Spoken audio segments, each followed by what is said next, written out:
Effects channels are channels that you can route many different audio tracks to and then change the way the audio sounds. Let's say we have this drum beat playing, and now we want to add some reverb. Now we could just press the E button and add reverb as an insert like this, but then we couldn't share this reverb with the other tracks, thereby conserving CPU power. Right-click and add an effects channel track. You can pick whether the track is in mono, stereo, or surround sound. If you're choosing something like reverb, you'll want it in stereo. Now pick the reverb plugin and press Add Track. The reverb plugin will pop up so you can make changes to it. You can always come back and do this later, but for now you might want to set the mix so that it is 100% wet. This will ensure that we're getting all of the reverb and no extra dry signal. Now we've created an effects channel, but we can't hear any sound difference yet. Before we go on, let's name the track. One thing I've learned is that when you start having lots of tracks and lots of effects channels, you can easily get confused if they aren't named. I like to rename my effects channels so that I can easily recall what they are. I'm going to call this Drum Reverb. Well, now we want the drums to have reverb on them, right? So click on the E button on the drum track. We're now going to use the sends on this channel to send audio to the Drum Reverb effects channel. Click in the first slot and choose Drum Reverb. Press the Power On button here, and then raise the level up. You should now hear reverb on the drums.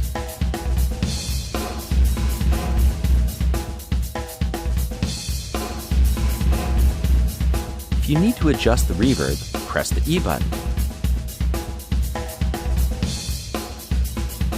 Make your changes and then close this window. A cool effect if you want just the reverb sound is to press the pre-fader button here and lower the track fader.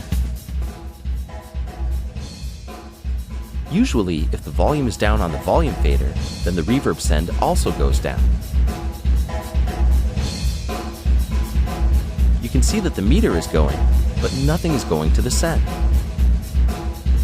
By pressing this button, we can continue sending audio out the send even if the fader is down. This is called the pre-fader button. Now you can change the EQ of these drums just by changing it on the drum channel here. But what if the reverb is too boomy, or what if you would like compression after the reverb? This is where effects channels shine. You can click on the E button right on the effects channel, and this will call up the channel settings of the effects channel. It looks the same as a regular channel, with inserts, EQ, and sends. Only the reverb is coming through this channel, so when we adjust the EQ here, we're really adjusting the EQ of the reverb. Let's play with this.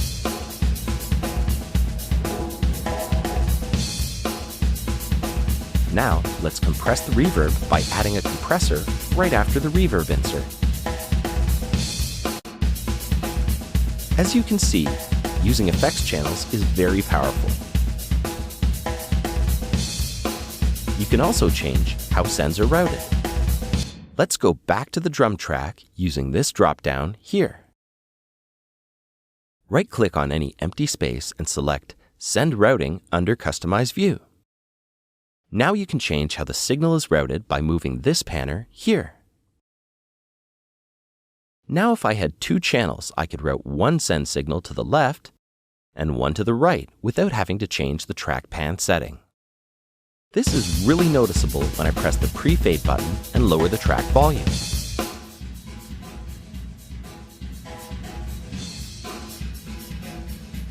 Have fun playing around with this. You can get some pretty cool results.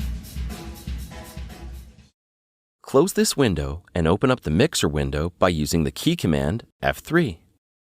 One problem that you might run into when you're mixing with effects channels is that when you solo a track, all the effects channels will be muted.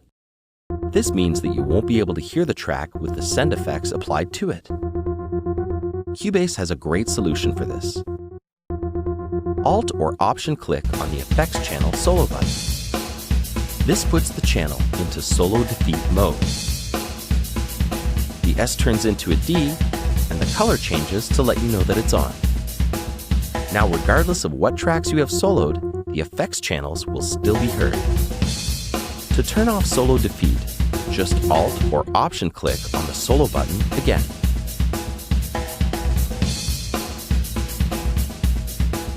You can also add effects channels in the VST Connections window found under the Devices menu. Click on the Group Effects tab.